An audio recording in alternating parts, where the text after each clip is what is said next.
بسم الله الرحمن الرحيم إن الحمد لله نحمده ونستعينه ونستغفره ونستهديه ونعوذ بالله من شرور أنفسنا ومن سيئات أعمالنا من يهده الله فلا مضل له ومن يضلل فلا هادي له وأشهد أن لا إله إلا الله وحده لا شريك له وأشهد أن محمدا عبده ورسوله يا أيها الذين آمنوا اتقوا الله حق تقاته ولا تموتن إلا وأنتم مسلمون يا أيها الناس اتقوا ربكم الذي خلقكم من نفس واحدة وخلق منها زوجها وبث منهما رجالا كثيرا ونساء واتقوا الله الذي تساءلون به والأرحام إن الله كان عليكم رقيبا يا أيها الذين آمنوا اتقوا الله وقولوا قولا سديدا يصلح لكم أعمالكم ويغفر لكم ذنوبكم ومن يطع الله ورسوله فقد فاز فوزا عظيما أما بعد فإن أصدق الحديث كتاب الله وخير الهدي هدي محمد صلى الله عليه وسلم وشر الأمور محدثاتها وكل محدثة بدعة وكل بدعة ضلالة وكل ضلالة في النار اللهم لا سهل إلا ما جعلته سهلا وأنت تجعل الهزن إذا شئت سهلا. Donc on se retrouve sur cette chaîne Savants de la Sunna pour la traduction de la locution Revenir aux savants, faite par Shir Mustafa Mabram, qu'Allah le préserve, le samedi 6 du mois de Safar 1446, correspondant au 10 août 2024. Et ce sujet étant d'une extrême importance, et les paroles du Shir d'un grand bénéfice, nous avons décidé de scinder en deux parties cet essai de traduction, afin qu'il soit le plus profitable possible.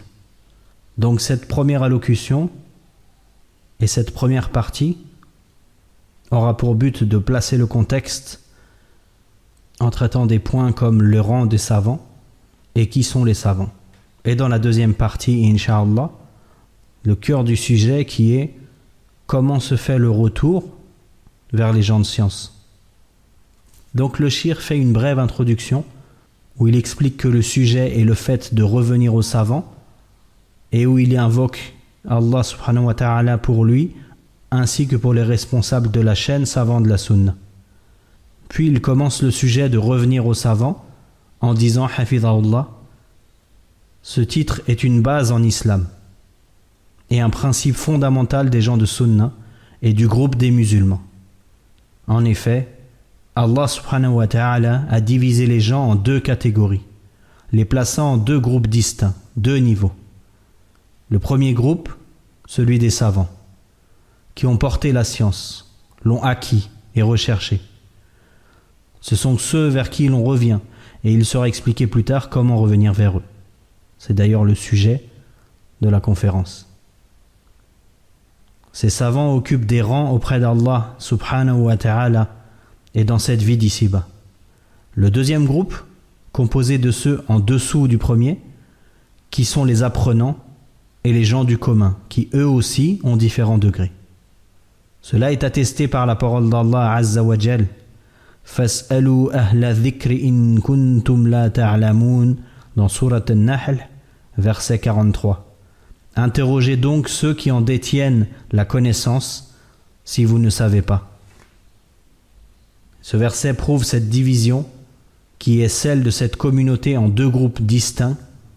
Et il en est de même pour la parole d'Allah subhanahu wa ta'ala dans Surat Ar-Ra'd, verset 19. أَفَمَنْ يَعْلَمُ أَنَّمَا أُنزِلَ إِلَيْكَ مِنْ رَبِّكَ الْحَقِّ كَمَنْ هُوَ أَعْمَى إِنَّمَا يَتَذَكَّرُ أُولُو الْأَلْبَابِ. Celui qui sait que ce qui t'est révélé de la part de ton Seigneur est la vérité, est-il semblable à celui qui est aveugle, mais n'en tire d'exhortation que ceux qui sont doués de raison saine. Et aussi sa parole subhanahu wa ta'ala dans Surat Zumar, verset 9. قل هل يستوي الذين يعلمون والذين لا يعلمون إنما يتذكر أولو الألباب. Dis, ceux qui savent sont-ils semblables à ceux qui ne savent pas? N'en tirent d'exhortation que ceux qui sont doués de raison saine. Et Allah a également mentionné leurs différents degrés auprès de lui, Azza wa Jal, à propos de l'histoire d'Ibrahim, alayhi salam, lorsqu'il observa son peuple. Il dit, comme dans Surat Al-An'am, verset 83, Narfa'u darajatim man nasha. Nous élevons le rang de qui nous voulons. L'imam Malik rahimahullah a rapporté de Zayd ibn Aslam, et de la même manière, Allah dit dans Surat Yusuf, verset 86, Narfa'u darajatim man nasha wa fawqa kulli dhi ilmin alim. Nous élevons en degré qui nous voulons, et au-dessus de tout homme de science, il y a plus savant. Ibn Abbas radiallahu anhuma a dit, jusqu'à ce que la science atteigne son point ultime auprès d'Allah subhanahu wa ta'ala. Ainsi, ces gens sont classés en degrés, comme Allah subhanahu wa ta'ala l'a également mentionné à propos de l'état des croyants en général, comme c'est venu dans Surat Ali Imran, verset 163, Hum darajatun indallah. Ils occupent des degrés différents auprès d'Allah. Une fois ce principe clarifié, il est essentiel et obligatoire pour les gens de science de transmettre leur savoir à ceux qui le cherchent, ainsi qu'à ceux qui ne le cherchent pas. Et cela sera expliqué en détail. Bi'idhnillah. Il est également impératif pour ceux qui ne sont pas des gens de science de se tourner vers les savants pour acquérir ce savoir. En conséquence, le retour aux gens de science se divise en 3 catégories. Fais bien attention à ces catégories. La première catégorie, revenir aux gens de science dès le début de la recherche de science. Cela signifie qu'une personne cherche à acquérir la science auprès d'eux. Et par début de la recherche, ce n'est pas nécessairement le débutant dans l'étude de la science qui est voulu, mais plutôt qu'il faut commencer par la recherche de science, s'asseoir auprès des savants et prendre d'eux. Il apprend ainsi les droits d'Allah Ta'ala sur lui, les droits qu'il a envers lui-même, ainsi que les droits des créatures sur lui. Ce qui est la situation des étudiants en sciences comme c'est connu. En effet, les étudiants cherchent la science auprès des savants, les fréquentent régulièrement et apprennent d'eux. Ils se diversifient dans la recherche de la science et dans les différentes branches du savoir, etc. La deuxième catégorie, revenir aux gens de science concernant les questions que le musulman se pose quand une situation lui arrive. Donc pas un étudiant en sciences, mais quelqu'un qui a besoin d'une personne qui lui donne un avis juridique sur une question précise, une fatwa. Il cherche alors un savant reconnu pour sa prudence et lui pose des questions sur ce qui lui est arrivé dans sa pratique religieuse. Est-ce une obligation, une interdiction, une chose permise, recommandée, détestable? Et ces personnes, sans aucun doute, occupent un rang inférieur à celui des étudiants mentionnés précédemment. La troisième catégorie, revenir aux gens de science lors des troubles et des situations complexes. Beaucoup de ceux qui parlent de revenir vers les savants pensent que c'est uniquement dans ce contexte que les gens ont besoin de consulter les savants, ce qui est faux. Celui qui n'a pas l'habitude de revenir aux savants, les consulter régulièrement, les fréquenter, chercher la science auprès d'eux, tend à les négliger lorsque surviennent les troubles et lorsque les situations difficiles se présentent. Ces 3 catégories de personnes se composent également de différents niveaux et degrés. Cependant, malgré ces distinctions, la présence des savants est indispensable et il est nécessaire que la communauté revienne vers eux, que ce soit dans ces 3 catégories ou tout le moins pour résoudre les questions qui se posent à eux dans leur vie quotidienne et dans tous les aspects de leur existence. Mais lorsque les troubles éclatent et que les choses deviennent confuses, le besoin de revenir aux savants est encore plus important. C'est cette base que nous avons soulignée comme étant l'une des bases de l'islam et des fondements des gens de la sunna et du groupe des musulmans. Et celui qui cherche ce principe dans le livre d'Allah subhanahu wa ta'ala, comme nous l'avons vu précédemment, ainsi que dans la sunna du messager d'Allah alayhi salatu wassalam, le trouvera évident et clair. Le prophète sallallahu alayhi wa sallam était le savant, l'imam, le leader de son époque. Et il a dit à propos de lui-même, ainsi que des savants qui viendront après lui, sallallahu alayhi wa sallam, les savants sont les héritiers des prophètes. Les prophètes n'ont laissé en héritage ni dinar, ni dirham, mais ils ont laissé en héritage la science. Celui qui l'apprend prend une part abondante. Ainsi, lorsque le prophète sallallahu alayhi wa sallam a dit « Les savants sont les héritiers des prophètes », cela signifie qu'ils occupent la position du prophète alayhi salatu wa sallam en ce qui concerne la science, c'est-à-dire dans le domaine de l'enseignement, de l'émission de fatwa et du retour vers lui. Quand il était parmi les compagnons, ceux-ci se tournaient vers lui alayhi salatu wa sallam pour ces trois raisons: pour recevoir la science, pour poser des questions en cas de problèmes complexes, et pour chercher conseil lors des situations difficiles. Cela constituait pour eux une protection comme cela est connu. Et lorsque les savants mentionnent plusieurs hadiths dans lesquels le prophète sallallahu alayhi wa sallam est consulté, ils s'étendent sur l'explication des profits, fawaïd, de ces récits et soulignent l'importance de revenir aux gens de science. C'est-à-dire que lors d'une explication d'un hadith où il y a une question posée au prophète sallallahu alayhi wa sallam, les savants en tirent des leçons que tout comme les compagnons revenaient vers le prophète pour cette affaire, alayhi salatu wassalam, il est obligatoire pour ceux qui viennent après eux, lorsqu'ils ont des savants accessibles, de se tourner vers eux pour cette affaire ou pour toute autre situation difficile qui se présente à eux. Et l'un des principes établis dans la législation est qu'il est indispensable de comprendre une chose avant de porter un jugement sur elle. C'est pourquoi les savants disent: le jugement sur une chose est une branche de sa compréhension. Maintenant que nous avons dit qu'il est indispensable de revenir vers les savants selon ces trois voies, la question se pose: qui sont les savants?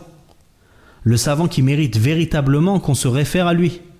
Nous devons comprendre qu'il est religieusement indispensable de revenir aux savants pour la clarification des ordres d'Allah et les paroles qu'il nous adresse, ainsi que les ordres de son messager, alayhi salatu wassalam, et les paroles qu'il nous adresse.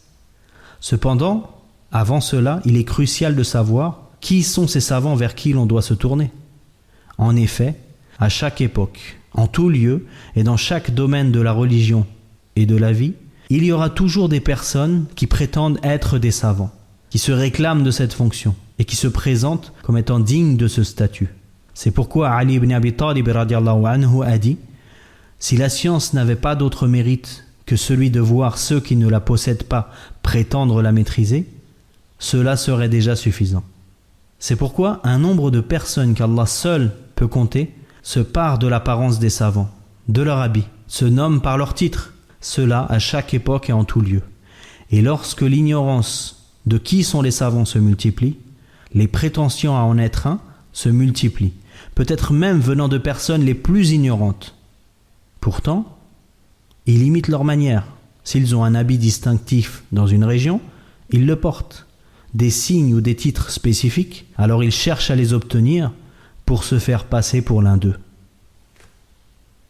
Et tu ne trouveras pas d'explication plus claire, plus explicite, ni plus manifeste concernant la science et les savants que celle fournie par ton Seigneur subhanahu wa ta'ala. Il a précisé qui sont ces savants, quelles sont leurs caractéristiques et qualités, lesquelles, lorsqu'elles sont présentes chez une personne, lui confèrent véritablement ce titre et font d'elle une référence dans ce domaine. C'est notre Seigneur qui a défini ce qu'est la science et qui sont les savants. Il a clarifié la science qui consiste à le connaître, à connaître ses messagers, ses livres, et la science de ce qui vient de lui. Et c'est ceci la base de ce qui définit la science dans le Coran et la Sunna. Cela inclut également tout ce qui mène à cette science, ce que l'on appelle la science des outils ou des moyens, mais nous ne voulons pas nous étendre sur certains sujets. Cela inclut également les sciences mondaines qui sont nécessaires à la vie des gens et à la réalisation de leurs intérêts. Cependant, la science mentionnée dans le Coran et dans la Sunna est la connaissance d'Allah subhanahu wa ta'ala. Allah azza wa jal dit dans son noble livre: شهد الله أنه لا إله إلا هو والملائكة وأولو العلم قائما بالقسط لا إله إلا هو العزيز الحكيم. Dans Sourate Al-Imran, verset 18, Allah atteste ainsi que les anges et les hommes de science qu'il n'y a de divinité digne d'adoration que lui, celui qui maintient la justice. Il n'y a de divinité digne d'adoration que lui, le puissant, le sage. Qui sont ces savants? Ceux qui témoignent de l'unicité d'Allah subhanahu wa ta'ala, qui le connaissent dans son unicité, en tant que seul Seigneur, seule divinité digne d'adoration, unique dans ses noms, attributs et actions, et qui reconnaissent que son décret et sa législation sont entièrement justes. Donc nous avons cité le verset où Allah subhanahu wa ta'ala dit « Allah atteste ainsi que les anges et les hommes de science qu'il n'y a de divinité digne d'adoration que lui, celui qui maintient la justice. » Allah a également dit dans Surat Az-Zukhruf, verset 86, « وَلَا يَمْلِكُ الَّذِينَ يَدْعُونَ مِن دُونِهِ الشَّفَاعَةَ إِلَّا مَنْ شَهِدَ بِالْحَقِّ وَهُمْ يَعْلَمُونَ » Ceux qui invoquent en dehors de lui n'ont aucun pouvoir d'intercession. Ceci n'appartient qu'à ceux qui témoignent sciemment de la vérité. Ceci est le témoignage de la vérité, le témoignage de son unicité, de la véracité de son messager alayhi salatu wassalam, et que l'islam est la religion de vérité, la seule qu'il accepte, subhanahu wa ta'ala. Allah ta'ala, dans son explication de ce qu'est la science et des savants, dit, comme dans Surat Fatir, verset 28, Innama yakhsha Allah min ibadihi al-ulama. Parmi les hommes, seuls les savants craignent Allah. Il souligne ainsi que le porteur de la science, s'il n'est pas poussé par cette science à craindre Allah subhanahu wa ta'ala, dans ce qu'il apprend, croit, met en pratique, prêche aux gens, et dans ce qui unit les cœurs des serviteurs, s'il ne revêt pas le vêtement de la crainte, et si la crainte n'est pas pour lui un signe distinctif ou un vêtement, alors il n'a aucun mérite dans cette science, si ce n'est le simple fait de porter ce nom. C'est pourquoi Allah Azza wa Jal a utilisé une forme claire d'exclusivité quand il dit « Parmi les hommes, seuls les savants craignent Allah ». Cela signifie qu'ils sont les seuls à réellement éprouver une crainte véritable, qui est une forme plus intense et plus précise de la peur. C'est pourquoi Allah subhanahu wa ta'ala l'a attribué aux savants, les plaçant ainsi comme les meilleures créatures. Où donc sont-ils mentionnés comme les meilleurs? Quand Allah subhanahu wa ta'ala dit dans Surat Al-Bayyina, versets 7 et 8, أُولَٰئِكَ هُمْ خَيْرُ الْبَرِيَّةِ جَزَاؤُهُمْ عِندَ رَبِّهِمْ جَنَّاتُ عَدْنٍ تَجْرِي مِنْ تَحْتِهَا الْأَنْهَارُ خَالِدِينَ فِيهَا أَبَدًا رَضِيَ اللَّهُ عَنْهُمْ وَرَضُوا عَنْهُ ذَلِكَ لِمَنْ خَشِيَ رَبَّهُ. Ils sont les meilleurs êtres de la création. Ils auront pour récompense, auprès de leur Seigneur, des jardins d'établissements permanents, sous lesquels coulent des rivières et où ils demeureront éternellement. Allah sera satisfait d'eux et ils seront satisfaits de lui. Voilà ce qu'obtiendra celui qui aura craint son Seigneur. Ils sont les meilleurs de la création en raison de la crainte. Lorsque certaines personnes à l'époque du prophète sallallahu alayhi wa sallam ont hésité à propos de quelque chose, il a dit « Celui d'entre vous qui craint le plus Allah, qui le connaît le plus et est le plus pieux, c'est moi. » Il s'est ainsi décrit avec cette crainte sallallahu alayhi wa sallam. Parmi les caractéristiques les plus distinctes des savants auxquels on se réfère, c'est qu'ils s'arrêtent là où Allah leur a demandé de s'arrêter. Donc si tu vois un savant, même s'il excelle dans les textes, les mémorisant, les révisant, les comprenant, connaissant les sciences, outils, grammaire, fondement, terminologie, mais ne s'arrête pas là où Allah lui a demandé, sache qu'il n'a pas compris réellement ce qu'est la science et qu'il n'a d'elle que ce qui vient d'être mentionné. Et donc il n'est pas juste de lui attribuer le titre de savant. Car Allah subhanahu wa ta'ala a mentionné parmi les plus spécifiques caractéristiques des savants qu'ils s'arrêtent là où leur Seigneur leur a demandé de s'arrêter. C'est pourquoi il a dit à son prophète alayhi salatu wassalam, comme dans Surat Al-Isra, verset 36, وَلَا تَقْفُ مَا لَيْسَ لَكَ بِهِ عِلْمٍ إِنَّ السَّمْعَ وَالْبَصَرَ وَالْفُؤَادَ كُلُّ أُولَٰئِكَ كَانَ عَنْهُ مَسْئُولًا. N'affirme pas ce dont tu n'as aucune connaissance. L'ouïe, la vue et le cœur, de tout cela, l'homme devra rendre compte. Et il a dit Azza wa Jal, en mentionnant les grandes perversions, comme dans Surat Al-Baqarah, verset 169, وَأَن تَقُولُوا عَلَى اللَّهِ مَا لَا تَعْلَمُونَ, et de dire sur Allah ce que vous ne savez pas. Celui qui s'arrête là où le savoir l'a arrêté, s'arrête là où Allah lui a demandé de s'arrêter, là où le savoir atteint sa limite. Pour cette raison, Allah a lié cette qualité, qui est que l'homme s'arrête à la limite de son savoir, à l'enracinement dans la science. Surtout lorsque surviennent les ambiguïtés qui pénètrent le cœur, ou qu'elles lui sont présentées, ou que les gens les propagent, les défendent, appellent à ces ambiguïtés et se mobilisent pour elles. Cela pousse l'homme à ne pas dépasser la limite fixée par Allah pour lui, à ne pas parler de lui, de ses versets, de ses jugements ou de sa législation subhanahu wa ta'ala au-delà de ce que son savoir lui permet, là où sa science s'arrête. Et il dit Allahu a'lam, Allah est plus savant. Comme Allah a dit dans Surat Al-Imran verset 7, هو الذي أنزل عليك الكتاب منه آية محكمة هن أم الكتاب. C'est lui qui a fait descendre sur toi le livre contenant des versets au sens clair qui sont la base du livre. Le mot signifie l'origine, la référence, la base. Comme par exemple فَأُمُّهُ هَاوِيَةٌ dans Surat Al-Qari'a verset 9. Sa destination finale sera un abîme dans lequel il sera précipité, tête la première. Qui signifie que son retour sera l'abîme. Et la mer est appelée en arabe, car elle est le point de référence. Et ici, dans le verset de Surat Al-Imran, Ummul Kitab signifie que tu dois connaître ces versets, les maîtriser et les comprendre. Et tout ce qui vient du Coran, en ce sens, est clair et explicite. Ensuite, le verset continue. Hunna ummul kitabi wa ukharu mutashabihat. Ceux qui sont la base du livre, et d'autres équivoques. De telle sorte qu'il puisse sembler au mujtahid qu'il y a, en apparence, ou qu'il pourrait voir en cela, une contradiction. Donc le sens de la traduction, nous répétons, contenant des versets au sens clair qui sont la base du livre, et d'autres équivoques. Où réside le problème? Là où il y a l'ignorance, l'hypocrisie. Et le verset continue. فَأَمَّا الَّذِينَ فِي قُلُوبِهِمْ زَيْغٌ. Ceux qui ont dans le cœur un penchant vers l'égarement. Cette déviation est une maladie. Maladie de l'hypocrisie et de l'ambiguïté.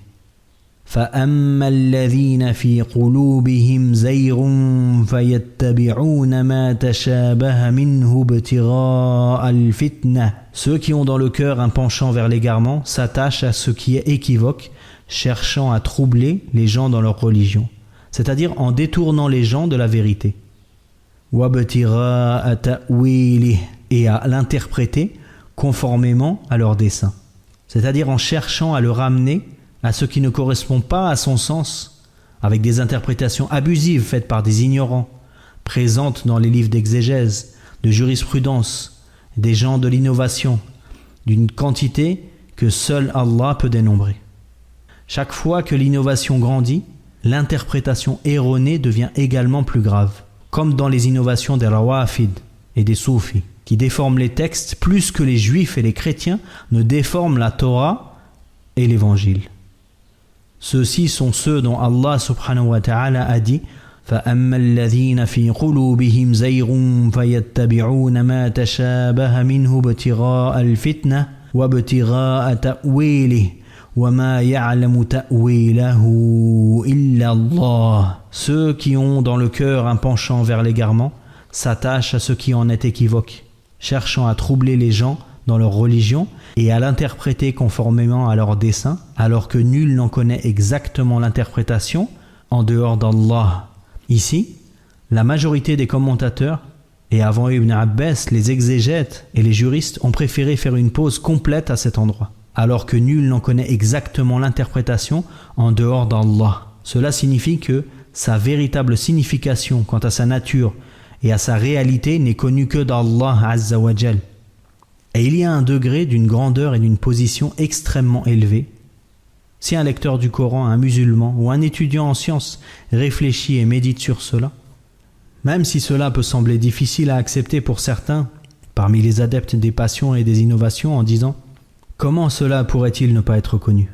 Et Allah a dit subhanahu wa ta'ala dans la suite du verset « وَالرَّاسِخُونَ فِي الْعِلْمِ يَقُولُونَ آمَنَّا بِهِ » Quant à ceux qui sont ancrés dans la science, ils disent « Nous y croyons ». C'est-à-dire, nous avons cru en cela, nous avons reconnu et affirmé que c'est la vérité. Mais nous ne l'avons pas clairement compris. Nous n'avons pas compris son interprétation dans le sens où le locuteur pourrait dire que c'est bien ce qui est voulu. Et ce sens est incontournable.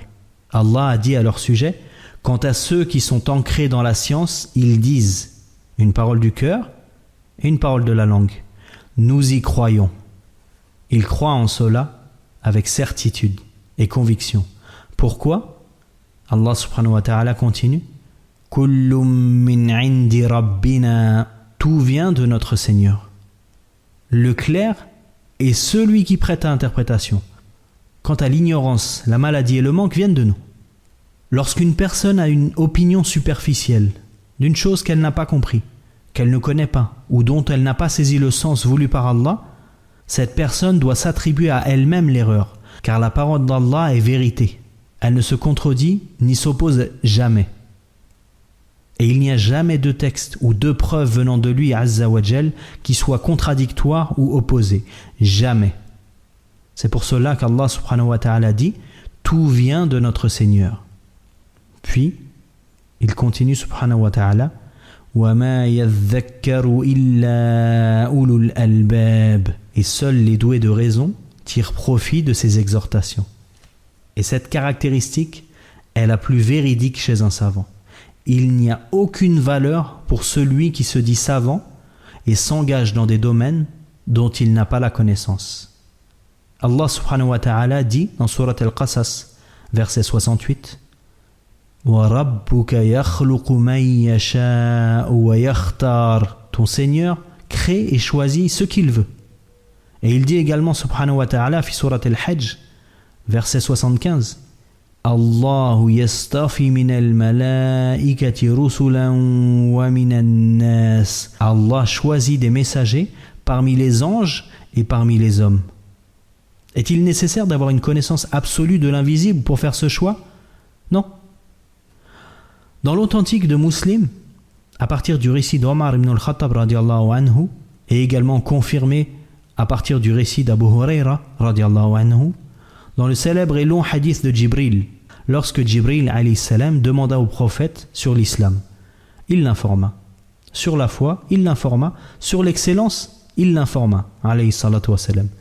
Puis, quand Jibril alayhi salam, le messager parmi les anges, demanda à Muhammad, le messager parmi les hommes, alayhi salatu wa salam, sur la fin du monde, c'est-à-dire le moment de sa venue et non son existence, il lui répondit, celui qui est interrogé à ce sujet n'en sait pas plus que celui qui pose la question. Autrement dit, toi et moi sommes en absence de connaissance face à cette chose, et ce de manière égale. Ceci fait partie du monde invisible absolu. Ainsi, le prophète alayhi salatu wa salam s'arrêta là où son Seigneur lui a demandé de s'arrêter, sans dépasser la limite de son savoir, bien qu'il soit son messager, alayhi salatu wa salam. À partir de là, on comprend que la caractéristique essentielle du savant, auquel on se réfère dans les affaires religieuses, est qu'il doit être connu pour sa conduite, sa méthode et ce que son savoir indique. Il doit aussi être connu à travers les épreuves et les grandes difficultés qu'il a rencontrées, notamment les affaires où le sang est versé, les honneurs bafoués, les biens permis et les vies sacrifiées. La parole du savant en cela est unique. Il n'ose pas s'aventurer au-delà de ce qui est permis, s'efforçant de préserver le sang et l'honneur de la communauté de Mohammed, alayhi salatu wassalam. Et on répète que s'arrêter là où Allah a limité sa connaissance, c'est la caractéristique la plus spécifique du savant, comme mentionné plus tôt. Ensuite, il n'est pas nécessaire pour un savant qu'il parle sur tout. Dans l'authentique de Al-Bukhari, Ali ibn Abi Talib radiallahu anhu a dit « Parlez aux gens de ce qu'ils connaissent. Voulez-vous qu'ils traitent de menteurs Allah et son messager ?»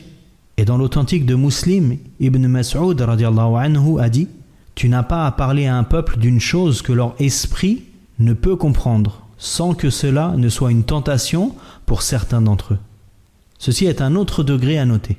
Même si tu as une connaissance complète sur une chose, est-il nécessaire d'en parler? Est-ce le bon moment? Le bon contexte? Doit-on clarifier son jugement? Ce n'est pas nécessaire, même si tu as pleinement connaissance de ce sujet, car l'auditeur n'est peut-être pas en mesure de l'entendre. Le moment n'est peut-être pas approprié, l'endroit pas adéquat. Et comme il est dit, tout ce qui est connu n'est pas toujours à dire. Quelle est la parole de Ali ibn Abi Talib radiallahu anhu? Parlez aux gens de ce qu'ils connaissent et pas de ce que vous connaissez. C'est la vérité et tu dois l'expliquer. De quelle vérité parles-tu? Tu ne reconnais pas le rang de ce savant? Il sait que c'est la vérité, mais ce n'est pas le moment de l'exposer. C'est pourquoi nous avons dit, avant de juger les gens et de les appeler à revenir au savant, il faut d'abord leur montrer qui est le savant. Et il est indispensable de distinguer le savant vers lequel on se réfère. Et si nous commencions à discuter de ce sujet et à mentionner les récits, cela prendrait beaucoup de temps. Al-Hafidh Ubaydillah ibn Battah Al-Akburi Al-Hanbali, l'imam de son époque, il était parmi ceux profondément enracinés dans la science.